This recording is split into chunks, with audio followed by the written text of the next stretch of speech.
Here we go. Can you hear me okay? All right, so I have a lot of slides, so we're going to go fast here. Hi, how are you? My name is Ramón Roche. I represent Dronecode Foundation. I'm part of the Linux Foundation. Here's some information about me. I'm still an individual contributor, but I'm the general manager for Dronecode Foundation. I've been working for more than over a decade in aerial robotics. I'm a co-lead of the ROS Aerial Robotics Group together with Kim over there. And I'm also the co-lead of the Space-Grade Linux initiative under the ELISA project.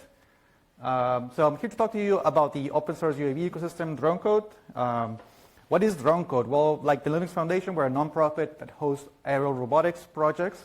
But we really are focused on the collaboration within companies and making sure that the open source projects is aligned with the drone industry, making sure that there's relevant funding, but also a goal and the milestones for those projects. So we have a cool ecosystem.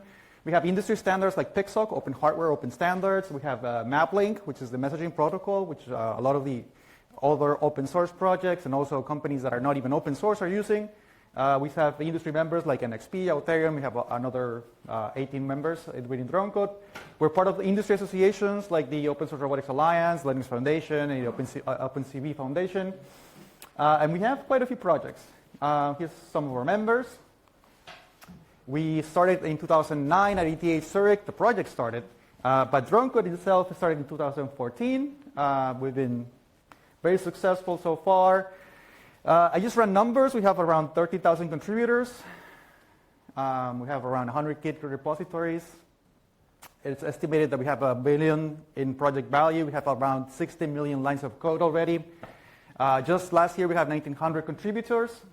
And no, sorry, those are the projects that we have: PX4, Pixhawk, MapLink, MapSDK, QGround Control. In between, a bunch of tooling in order to be able to develop and in order to facilitate the lives of developers, which is something that we all like. Some of the applications, I'm going to go fast because you might have already seen this, is the release package delivery for Walmart, mapping and inspection in a vertical and takeoff landing platform, cinematography. This is like a $100,000 camera on a drone, so you got to ensure that the drone is safe because the camera is way more expensive.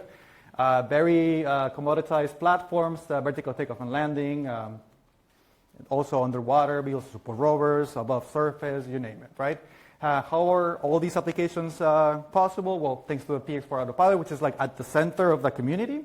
I don't have a lot of time, so I'm just going to lead you read it, but I'm going to give you the highlights. How are we on time? 2 minutes? Good. All right, so we are running on top of a Nudex RTOS. We are a modular architecture. We have a middleware. We are DDS compatible. Our middleware is called UORP. We are introducing the concept of modules within the RTOS, so all of the different components of PX4 are basically different apps. They talk to each other thanks to the middleware. We're parallelized. We are thread safe. We have a lot of great hardware support. We support custom builds, so you can make it fit into any type of hardware, small, big. We estimate that we have more than 1 million vehicles using PX4 already, and already told you about the developers.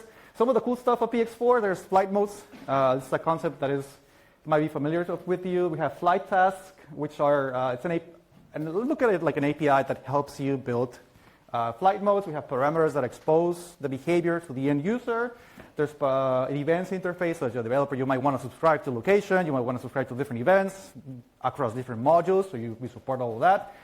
We have control allocation, which is a really cool feature that translates thrust and torque commands into actuator commands, so that you don't need to actually, in your controller, you don't need to hard code the geometry.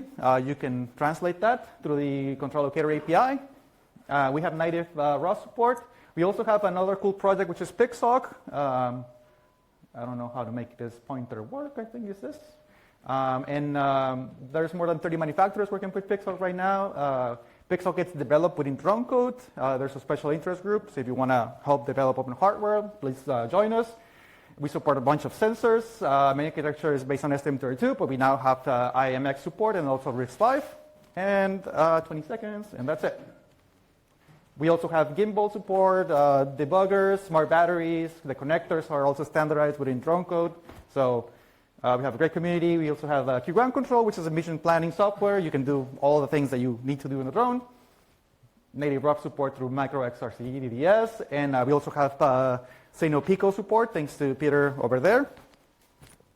Simulation, Gazebo, Gazebo Classic, and all that. All right. Thank you.